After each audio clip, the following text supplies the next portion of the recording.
A paz do Senhor, meus queridos irmãos, amigos e igreja do Senhor Jesus Cristo. Estamos dando mais um início de Escola de Profeta, mais uma videoaula.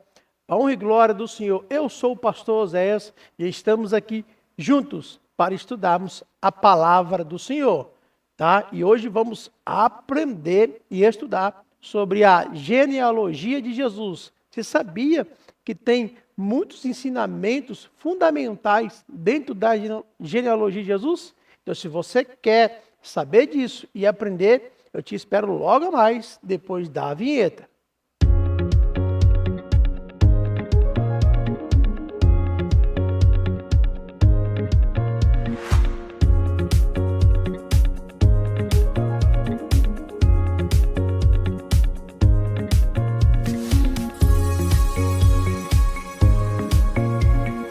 Então, meus irmãos, mais uma videoaula na Escola de Profeta. Aula passada nós estudamos a preparação da vinda de Jesus. Como que Deus ele preparou a humanidade, Deus preparou o mundo para o grande cumprimento da promessa de Gênesis 3:15.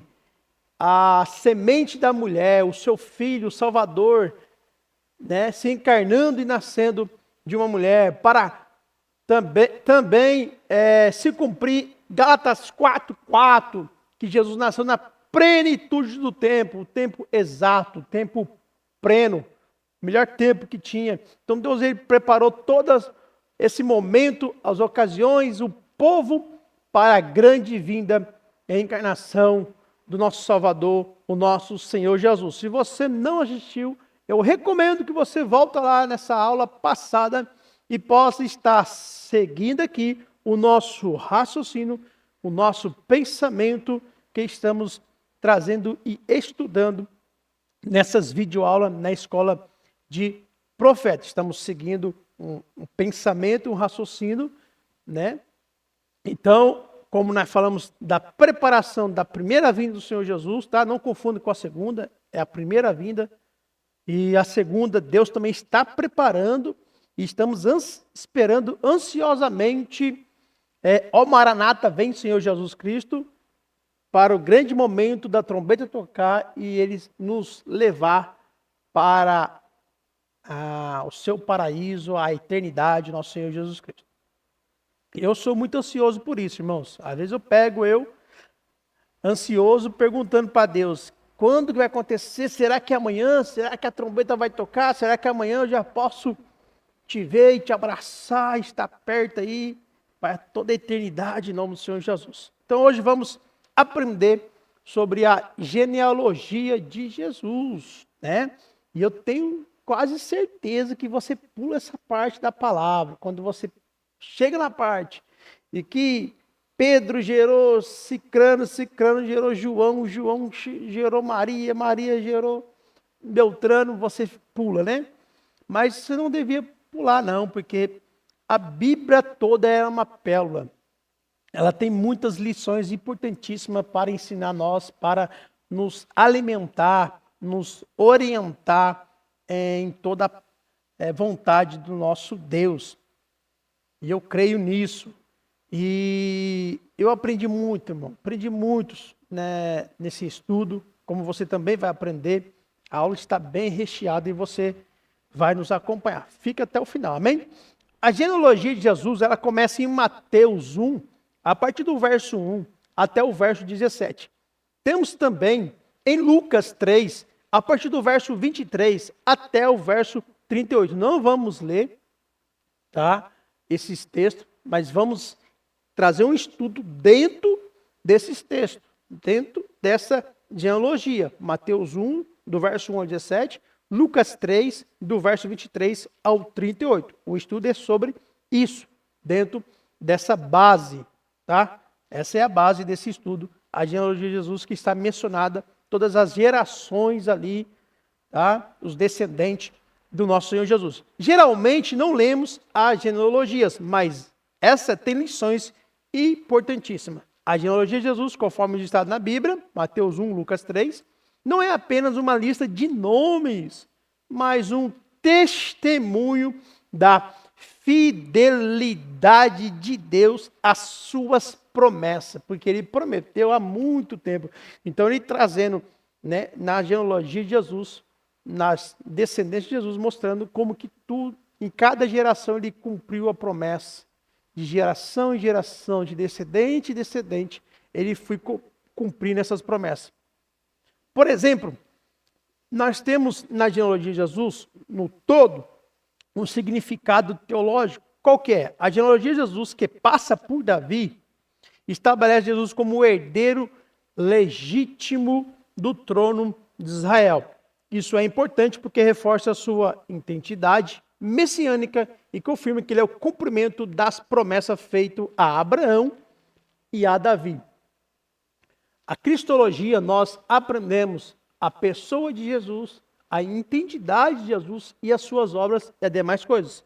E dentro da genealogia de Jesus, temos a sua real identidade, que ele é o Messias, que ele é o prometido, que ele é a semente da mulher que Deus prometeu em Gênesis 3,15, que salvaria a humanidade e pisaria na cabeça de Satanás. Amém? E também não só isso, mas como ele prometeu a Abraão, em Gênesis, que toda a família será bendita em seu descendente, esse descendente é o Senhor Jesus, e Davi, que o seu trono não passaria, o seu trono, o descendente do trono dele seria para sempre, e o trono e esse reinado é do nosso Senhor Jesus Cristo. Em Mateus 2, irmãos, temos um problema sério ali.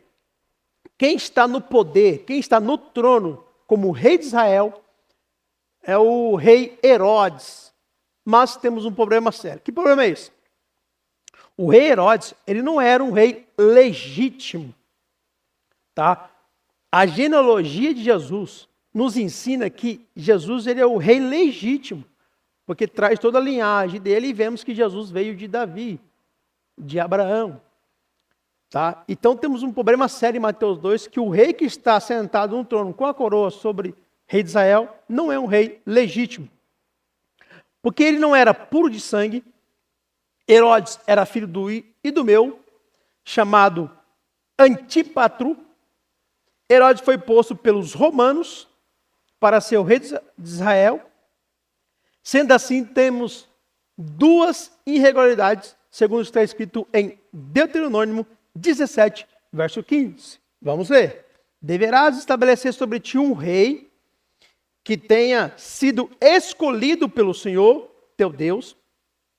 Esse é o primeiro irregularidade.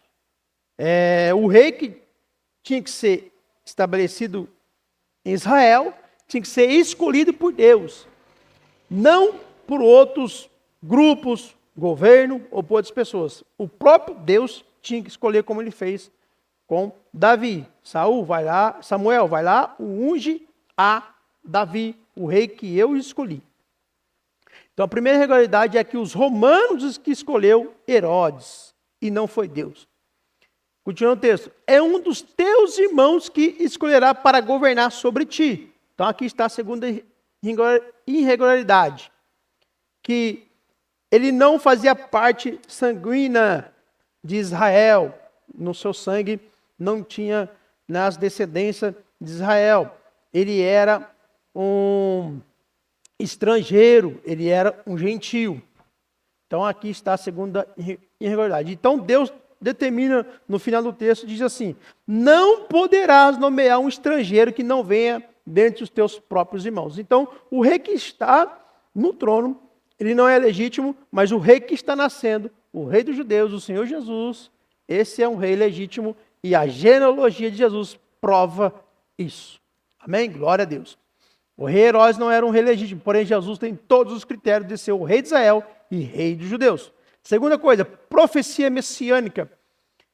Várias profecias no Antigo Testamento falaram que o Messias viria da linhagem de Davi. Por exemplo, Isaías 11, 1 e 2 menciona que o rebento surgirá do tronco de Jessé. Então, a genealogia, né, é como se fosse uma árvore, trazendo uma ideia de árvore genealógica.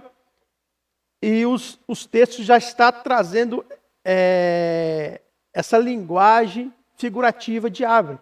Por exemplo, Lucas 11, 1 e 2, mencionando que do tronco de Jessé, que seria cortado, Israel seria cortado, levado a cativo, Judá ia ser cortado, levado a cativo, porém, só o tronco, quando a árvore, né, é cortada, você deixa só o tronco ali, porém, do meio daquele tronco, nasceria um renovo, uma plantinha, e Deus estava profetizando que desse tronco, depois que era cortado, sairia um rebento, um renovo, que seria o Messias, que então não só seria um rebento, não só seria uma florzinha, mas seria uma enorme árvore, ao qual ele diz, eu sou a verdadeira videira e vós sois o ramos. Glória a Deus.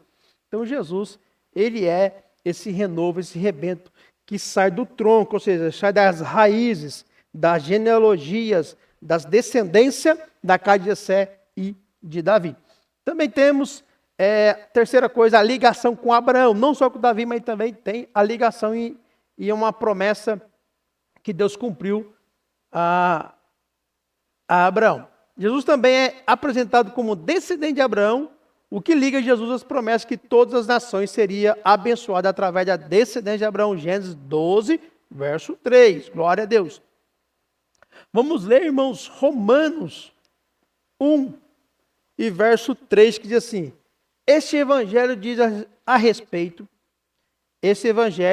respeito a seu filho, o qual, segundo a carne, veio da descendência de Davi. Então, você vai ver sempre nós mencionando isso, que na genealogia, que Jesus é descendente de Davi, então ele é um rei legítimo do trono e dessa posição de Israel. Você que assistiu a videoaula passada, você assistiu, volta lá. Eu trouxe um histórico que Judá foi levado cativo para Babilônia, perdeu o império, o rei perdeu o seu trono, a sua posição. Quando Israel volta do cativo, Israel volta a ser rei. Então eles ficaram ansiosos por esse rei, muitas vezes as pessoas até duvidaram se as promessas se cumpririam, como estamos mencionando aqui. E essa promessa se cumpriu quando o nosso Senhor Jesus nasceu. E quando o nosso Senhor Jesus nasceu, tem um rei ilegítimo, irregular no trono, ao qual o verdadeiro rei nasceu, nosso Senhor Jesus Cristo.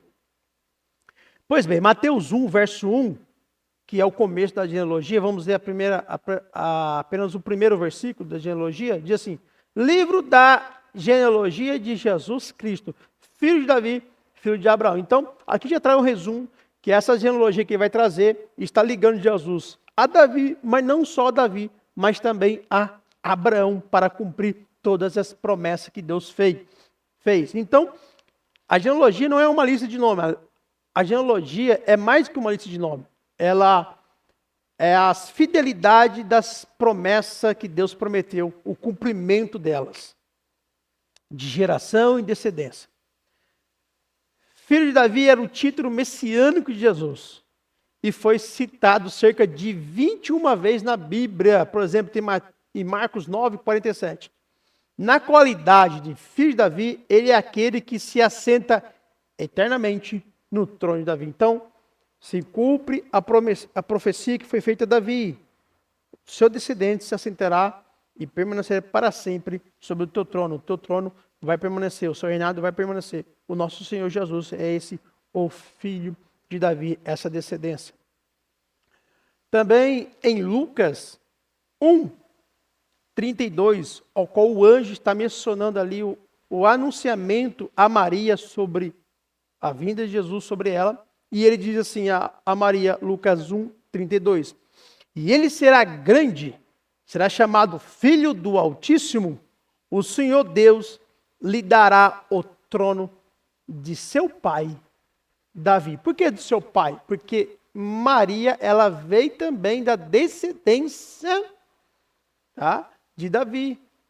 Ela tem sangue real nas suas veias. Então, nós vamos ver mais à frente nesse estudo que Mateus ele segue uma linhagem até Davi, por meio de José, mostrando que Jesus, ele é um filho adotado, por ser um filho adotado por José, então ele se torna legal por José ser da linhagem de Davi, vindo de Salomão. E Lucas, porém, ele vai traçar essa linhagem, não de José, mas de Maria. E ele vai mostrar que Maria, ele veio de Natã, que também Natã é filho de Davi. Então, se alguém recusar e falar, Jesus é adotado, então não tem direito ao trono, mesmo que José, ele veio da linhagem de Davi, mas Jesus não é filho de José, foi adotado. Mas Maria é. Maria veio de uma linhagem de Natã, que é filho de Davi. Nós vamos aprender isso aqui também.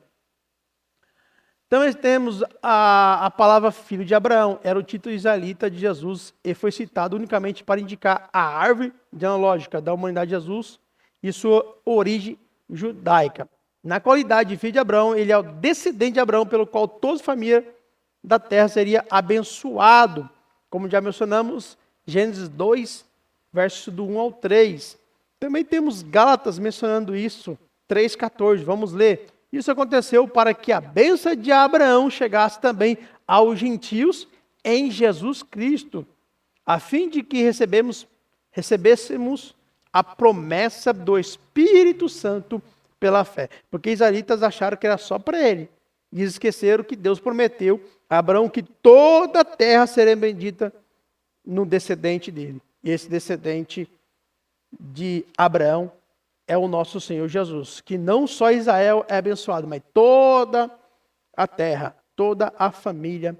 Então, também não só os judeus, mas os gentios, por meio do Senhor Jesus Cristo, somos abençoados e temos a promessa do Espírito Santo para a nossa vida. Isso fica claro que quando olhamos para a genealogia de Jesus, fica bem claro que o descendente é o nosso Senhor Jesus de Abraão e que as promessas se cumprem e todas as famílias são benditas na pessoa do Senhor Jesus. A coisa mais notável é a citação dos nomes de 4 mulheres.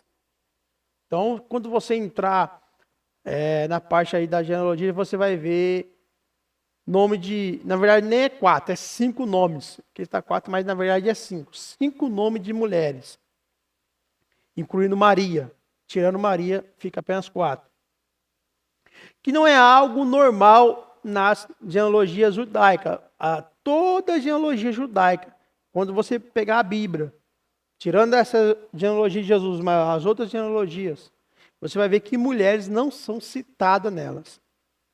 Em nenhuma genealogia judaica, desde antigamente, toda vez que eles iam fazer algum documento e trazer esse documento com essas genealogias que eles levavam muita importância sobre isso, as mulheres eram excluídas e não eram citadas. Porém, em Mateus 1 e Lucas 3, na genealogia de Jesus, temos 5 mulheres citadas. Para o judeu daquela época, a mulher não tinha nenhum direito. Por exemplo, na oração, era comum o judeu orar dando graças a Deus que Deus não tinha feito ele gentil. Então ele orava, Deus, obrigado por eu não ser gentil, nascer estrangeiro, mas nascer israelita. É uma das coisas que ele orava. E também na sua oração, ele orava e agradecia a Deus por ele não nascer escravo, mas por ser livre. E a terceira coisa que ele orava e dava graças a Deus era que ele não tinha nascido mulher, mas nascido homem. Então os homens, os judeus, eles têm muito preconceito contra isso. Eles levavam isso muito a sério e até nas suas orações eles agradeciam por não ter nascido mulher, mas ter nascido homem. Quando examinamos os nomes dessas 5 mulheres, ficamos surpresos com os históricos da vida delas. Vamos ver? Mateus capítulo 1, verso 3. Em geral, as mulheres não são mencionadas normalmente nas antigas genealogias do Oriente Próximo, mas elas são parte do propósito de Deus em enviar Cristo. todas as 5 mulheres mencionadas na genealogia de Jesus nos lembra que algumas vezes Deus faz o inesperado e escolhe o improvável. Porque para os homens e as mulheres é improvável, mas Deus escolheu elas. Por exemplo, a primeira, no verso 3, temos o nome citado de Tamar. E isso nos lembra do fracasso de Judá com Tamar. Gênesis 38, do verso 6 ao 30. E Tamar, ela é uma adúltera. Ela se adulterou com Judá. Porém, ela está mencionada e é da genealogia de Jesus. Também temos no verso 5 o nome mencionado da segunda mulher, Raabe. E Raabe era meretriz, que está em Josué, capítulo 2. E ela fez parte da genealogia, da descendência de Jesus. A terceira mulher era Ruth. E Ruth era moabita. Tá? Lá no livro de Ruth você vai estar, se eu não me engano, não lembro se é capítulo 1 ou capítulo 2, se vocês me ajudem, né? E leia. As mulheres que gostam de pregar, sabe, se eu não me engano é capítulo 2. E Ruth era moabita, estrangeira, não era israelita. E tem um texto em Deuteronômio 23, a partir do verso 3, que nos diz que lá nenhuma moabita entrará na assembleia, ou seja, na junção, no encontro, no ajuntamento, né, das pessoas quando se juntar, não era permitido nenhum moabita e nenhum gentil a congregar, né, a se ajuntar. Então isso era uma determinação, né, em Deuteronômio 23, a partir do verso 3 ao verso 5. Porém, ela quebrou essa barreira e ela fez parte da linhagem, da genealogia e da descendência do Messias, nosso Senhor Jesus. A quarta mulher é a Betseba, a esposa de Urias, está mencionada em Mateus 1, verso 6. Betseba foi a ruína de Davi. Em 2 Samuel, capítulo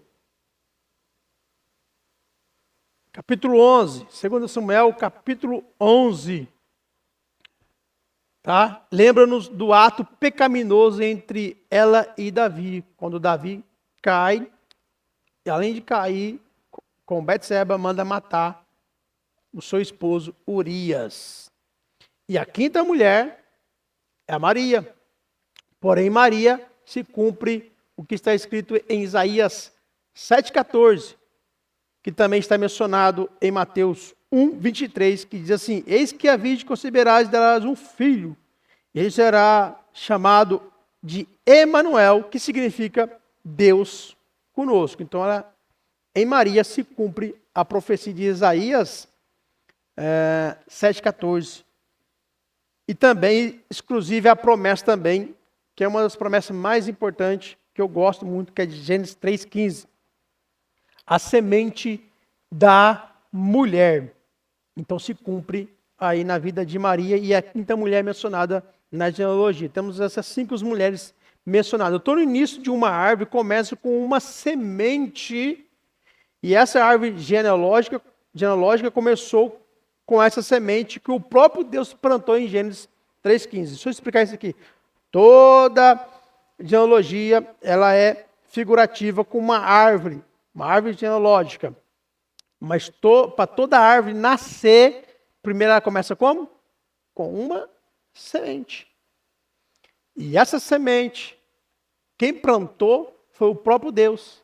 Deus que iniciou essa árvore genealógica, plantando uma semente em Gênesis 3,15, que ele mesmo mencionou: da semente da mulher nascerá o Salvador. Então, Deus que já incluiu a mulher na genealogia. Os homens, principalmente os judeus, né, e antigamente, tinha esse preconceito de não mencionar as mulheres. Porém, o Espírito Santo, inspirando Mateus, inspirando Lucas, inspirou eles a colocar essas mulheres na genealogia, porque o próprio Deus já colocou lá em Gênesis 3,15, da semente da mulher. Então, a árvore genealógica já começa em Gênesis 3,15, e quem implanta essa semente, quem implanta essa árvore genealógica com a semente, é o nosso próprio Deus. Glória a Deus por isso. Nos acompanha, deixa o seu like aí para nos ajudar, faça parte desse canal, seja membro desse canal, nos ajuda a crescer como membros. Estamos com 500 e poucos inscritos, nos ajuda aí para sair das casas dos 500, chegar nos 600. E você quer nos ajudar? Ajuda muito você deixar o seu like. Olha, para você que nos acompanha, assiste todas as nossas videoaulas, Deus está vendo, viu? Deus está vendo que você não está deixando o teu like aí para nos ajudar e nos fortalecer. Nos ajuda aí para nós estarmos dando continuidade a todo esse trabalho que temos aqui para a honra e glória do Senhor Jesus. Ao menos 3 das 5, ao menos 3 das 5 são gentias. Temos 5 mulheres. Dessas 5, 3 é gentias. Quais são? Raabe, Ruth e Betseba. Dessas 5 mulheres que está nas genealogias, 3 é gentias. Vou repetir. Raabe, Ruth e Betseba. Você que é obreiro, pega a caneta, marca aí, pausa o vídeo e vai aprender em nome do Senhor Jesus. Esta genealogia nos mostra o coração do evangelho. Quando você entra, nos estudos da genealogia, você vai ver o evangelho ali. Por quê? Porque as barreiras caem. Por exemplo, Gálatas 3, 26 e 28 e 29, diz assim: pois todos vocês são filhos de Deus mediante a fé em Cristo Jesus. Assim sendo, não pode haver judeu nem grego. Como mencionamos, das 5, 3 é gentias. Mas a gentias está incluída na genealogia de Jesus. Nem escravo, nem liberto, nem homem, nem mulher, porque todos vocês são um em Cristo Jesus. Então não tem que excluir. Não tem que excluir, tem que aplicar como o Espírito Santo inspirou esses homens a aplicar essas 5 mulheres. 29. E se vocês são de Cristo, são também descendentes de Abraão e herdeiros segundo a promessa. Glória a Deus. Se somos de Cristo, também fazemos parte dessas genealogias e fazemos parte dessas descendências. Somos também herdeiros de Abraão e das suas promessas que Deus fez. Glória a Deus. Que barreira que Deus quebra? Deus quebra com a genealogia e incluindo essas mulheres e as gentias, todas essas pessoas que estão na genealogia de Jesus, quebra a barreira entre judeu e gentio, quebra a barreira entre a mulher e o homem que existia antigamente. Também temos uma frase que o nosso Senhor Jesus menciona: pois não vim chamar justo, e sim pecadores. Vamos destacar aqui 4 coisas na genealogia de Jesus. 4 coisas. Primeira, a atenção e valor dado às mulheres. Segundo, as condições das mulheres citadas. Você lembra as condições dela? Tamar, adúltera, Raabe, meretriz, prostituta, Então veja as condições. Mesmo nessas condições, Deus limpou, purificou, transformou e foi incluída. Terceira destaque: a quebra das barreiras operada por nosso Senhor Jesus Cristo. Quebrou a barreira entre gentios e judeus. E o quarto: os improváveis se tornaram parte da descendência de Jesus Cristo.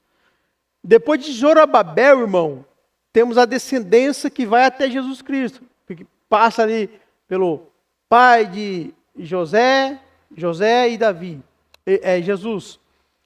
Depois de Zorobabel, são desconhecidos esses nomes, são pessoas desconhecidas, homens desconhecidos. Então, esses são os improváveis que Deus escolheu para que viesse o teu filho. Quanto mais perto estava próximo de Jesus nascer, menos as pessoas eram reconhecidas e famosas. Você tem nomes notáveis na genealogia de Jesus, mas são antigos. Abraão, Isaac, Jacó, Davi, Salomão. Mas quando vai chegando perto, próximo de cumprir ali, as pessoas são improváveis, são desconhecidas. Mas Deus determinou assim, porque Ele quis também incluir os improváveis na descendência de Cristo. Se você é improvável, Deus escolheu também você para fazer parte da descendência de Cristo, em nome do Senhor Jesus. Oh, glória! Em Mateus capítulo 1, a genealogia de Jesus abrange 42 gerações, cobrindo um período de 2000 anos. Vai de Cristo a Abraão. Na genealogia registrada em Mateus, as gerações sobem. Por exemplo, começa em Abraão, Isaac, Jacó, vai subindo, né? Judá, até chegar, é difícil decorar os nomes, Obed, Jessé, Davi, Salomão, Roboão, vai subindo até chegar a Jesus. Ao contrário, Lucas, ele desce, ele começa por Jesus, Jessé, o nome do seu pai, né? O avô de Jesus, o pai de Jessé é Jacó, Matã, Eleazar. Então, em vez de Mateus, ele sobe. Lucas, ele desce os nomes. Então, essa é a diferença de um do outro. Então, vamos trazer aqui agora, nesse estudo, algumas diferenças entre uma genealogia e outra, né? Porque tem algumas diferenças. A genealogia de Mateus traça os antepassados de Jesus através da linhagem real dos descendentes de Salomão. Tá? Como eu mencionei no começo aqui, quando chega Davi, Mateus ele puxa a linhagem de Salomão. E Lucas ele puxa a linhagem de Natã até chegar em Maria. Mateus ele puxa de Salomão até chegar em José. Mas a genealogia de Lucas traça os descendentes através de Natã, outro filho de Davi. Uma das genealogias é de José e a outra é de Maria, como já mencionei. Por exemplo, Mateus 1, verso 6. E Jessé gerou a Davi, Davi gerou Salomão, cuja mãe tinha sido mulher de Urias. Salomão gerou Roboão, e assim adiante. Por exemplo, Lucas 3, 31. Filho de Meleam, filho de Mená, filho de Matatá, filho de Natã, filho de Davi, filho de Jessé, filho de Obed, filho de Boaz, filho de Salmão, e assim adiante. Então, Mateus ele sobe e Lucas ele desce os nomes. Quando chega ao trono e a descendente de Davi, Mateus segue a linhagem de Salomão e Lucas segue a linhagem de Natã. Amém?